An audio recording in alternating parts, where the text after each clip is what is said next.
आज जो मैं आपको हेयर स्टाइल बताने वाली हूँ वो एक ब्राइडल हेयर स्टाइल है।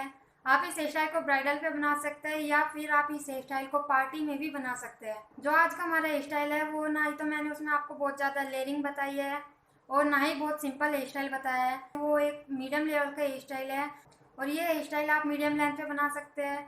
और अगर आप इसी तरह की एडवांस लेवल के हेयर स्टाइल और भी सीखना चाहते हैं तो मेरे चैनल को सब्सक्राइब कर सकते हैं। अगर आपका हेयर स्टाइलिंग से रिलेटेड कोई भी क्वेश्चन है तो आप मुझे कमेंट करके पूछ सकते हैं और मेरी वीडियोस को लाइक करिए और कमेंट करके ज़रूर बताइए कि आपको मेरी वीडियो कैसी लगी।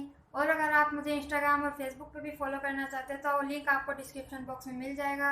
आप वहाँ पे जाके मुझे फॉलो कर लीजिए क्योंकि वहाँ पे भी मैं हेयर स्टाइलिंग से रिलेटेड वीडियोस वगैरह डालती रहती हूँ। तो I am Simran, welcome to my channel Simran hair city.